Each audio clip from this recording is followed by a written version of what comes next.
नमस्ते। आज के इस एक्सप्लेनर में हम एक ऐसी कहानी जानेंगे जो सच में आपको हैरान कर देगी। हम बात कर रहे हैं क्वेट्ज़लकॉट्लिस की, एक ऐसा विशालकाय जीव जो कभी हमारे आसमान का राजा हुआ करता था।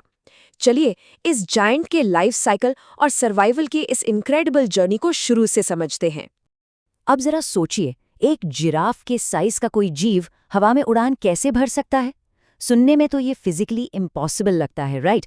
लेकिन इस जायंट की बायोमैकेनिक्स और उड़ने के राज को सच में समझने के लिए हमें इसकी कहानी वहां से शुरू करनी होगी जब ये सबसे ज्यादा वल्नरेबल और असहाय होता था। लेट क्रिटेशियस टाइम में आसमान पर राज करने से बहुत पहले एक क्वेट्ज़लकॉट्लिस की जिंदगी जमीन के अंदर मिट्टी में शुरू होती है। एक सॉफ्ट शेल वाला अंडा लगभग 6 इंच मिट्टी के नीचे दबा होता है।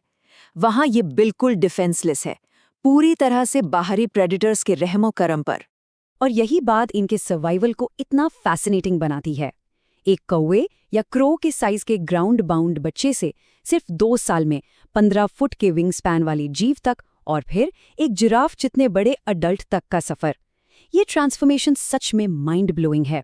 लेट क्रिटेशियस की हॉस्टाइल दुनिया में जिंदा रहने के लिए ये फास्ट ग्रोथ बिल्कुल जरूरी थी।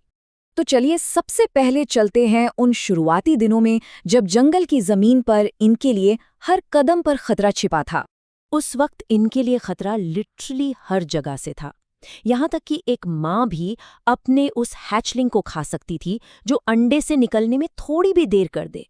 ऊपर से ईगल के साइज के फुर्तीले अर्ली बर्ड्स और जमीन पर घूमने वाले खतरनाक प्रेडेटर्स इन ग्राउंड बाउंड बच्चों को आसानी से अपना निशाना बना लेते थे।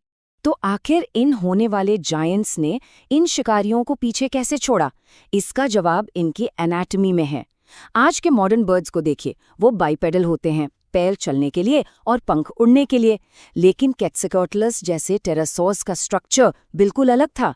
वो अपने चारों लिम्स का यूज एक साथ चलने, लॉन्च होने और उड़ने के लिए करते थे।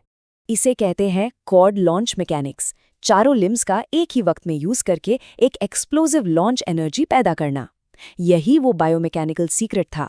इसी टेक्निक ने इन पेट्रोसॉर्स को उस विशालकाय आकार तक पहुंचाने दिया जहां वेट लिमिट्स के कारण आज का कोई भी मॉडर्न बर्ड सोच भी नहीं सकता। लेकिन इतने मैसिव एपेक्स साइज तक बढ़ने के लिए एक बहुत ही स्पेशल और कैलोरी डेंस डाइट चाहिए थी। चलिए इनकी यूनिक फॉरेजिंग स्ट्रैटेजीज को देखते हैं। अब आप शायद सोचेंगे कि ये आधुनिक पक्षियों की तरह पानी के ऊपर से उड़ते हुए मछलियां पकड़ते होंगे, पर एक्चुअली इनके लॉन्ग नेक्स में ऐसी स्ट्रॉन्ग बोनी रेनफोर्समेंट्स नहीं थीं जो हवा की तेज स्पीड से पानी से टकराने का झटका सह सकें। ऐसा करने पर वो लिटरली अपनी गर्दन तोड़ बैठते। इसलिए उन्होंने एक बेहतरीन ग्राउंड फॉरेजिंग स्ट्रैटेजी अपनाई। पहले आसमान से शिकार स्पॉट करना, फिर जमीन पर लैंड करके एक सारस या स्टॉक की तरह दबे पांव चलना, और आखिर में अपनी लंबी तेज बीक से स्ट्राइक करना। इसी तरीके से उन्होंने बग से शुरू करके धीरे धीरे छोटे मैमल्स को अपना आहार बनाया। और जैसे जैसे इनका वेट और साइज बढ़ा, इनके अंदर कुछ कमाल के बायोलॉजिकल अडेप्टेशंस हुए। हॉलो बोन्स, एक ग्लाइडर जैसा छोटा टोर्सो, और सबसे इम्पोर्टेंट, पूरे शरीर में हवा की थैलियां यानी एयर सैक्स का एक स्पेशलाइज्ड सिस्टम। यही वो इंटरनल सिस्टम था जिसने 200 पाउंड के इस जाइंट को इतना हल्का रखा कि वो उड़ान बरकरार रख सके। एक वक्त के बाद ये घने जंगल इन जाइंट्स के लिए बहुत छोटे और क्रैम्प्ड पड़ने लगते थे। वक्त आ गया था खुले आसमान पर राज करने का। पूरी तरह मैच्योर होने पर इनके मैसिव विंग्स लगभग 33 फुट तक फैल जाते थे। Just imagine that. ये उन्हें ओपन स्काईज और कोस्टलाइंस का अनडिस्प्यूटेड किंग बनाता था। जमीन पर जब इनका किसी राइवल या प्रेडेटर से सामना होता, स्पेशली किसी मरे हुए डायनासोर के मांस के आसपास, तो इनका सबसे बड़ा हथियार इंटिमिडेशन था। अपने इन ह्यूज विंग्स को पूरा स्प्रेड करके खुद को और भी विशाल दिखाना उनकी एक बहुत ही क्रूशल और इफेक्टिव डिफेंसिव टैक्टिक थी। इतना बड़ा साइज मतलब बहुत सारा खाना और बहुत सारी जगह, इसलिए उनकी लाइफ एक नोमैड जैसी हो गई थी। जमीन पर ये 20 मील प्रति घंटे की स्पीड से दौड़ सकते थे।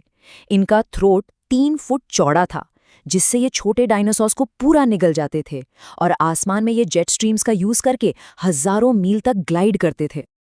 लेकिन दोस्तों, सर्वाइवल सिर्फ खाने और जिंदा रहने तक लिमिटेड नहीं था। असली गेम था अपनी टेरिटरी क्लेम करना और आने वाली पीढ़ी को अपने ये जायंट जीन्स पास करना।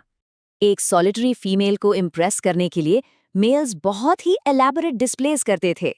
खाने के गिफ्ट्स लाना, अपनी नाक पर बने रंगीन और ब्राइट क्रेस्ट्स को फ्लॉन्ट करना और अपने विंग्स स्प्रेड करके अपने मैक्सिमम साइज का शो ऑफ करना, ये सब मेटिंग रिचुअल्स का हिस्सा था। और जब एक फीमेल सक्सेसफुली अपने अंडे देने के लिए जंगल में स्ट्रीम के पास जाती तो वहां नेचर की एक बहुत ही रूथलेस साइड दिखती। वो अक्सर वहां पहले से मौजूद अपने राइवल्स के सॉफ्ट शेल्ड अंडों को ढूंढ कर खा जाती थी। रीजन बिल्कुल सिंपल था, ताकि उसके खुद के आने वाले बच्चों के लिए फ्यूचर में कोई कंपटीशन ही ना रहे। Survival of the fittest, literally. अब यहाँ एक बड़ा सवाल उठता है, टी रेक्स जैसे एपेक्स प्रेडेटर से बचने और लेट क्रिटेशियस के खतरनाक तूफानों के बीच लगभग 20 साल निकालने के बाद आखिर एक ऐसे जायंट का अंत कैसे होता है? अंत में उनके इस गिगैंटिज्म का शीर बायोमैकेनिकल दबाव उनके बूढ़े होते शरीर पर हावी होने लगता था। हड्डियों का चरमराना, रिफ्लेक्सेस का धीमा पड़ना और हवा में उड़ते वक्त पंख में आई एक अकेली दरार या क्रैक भी इनके लिए जानलेवा साबित होता था। ये हमें याद दिलाता है कि एक जायंट को हवा में बनाए रखने के लिए फिजिकल बैलेंस कितना नाजुक था।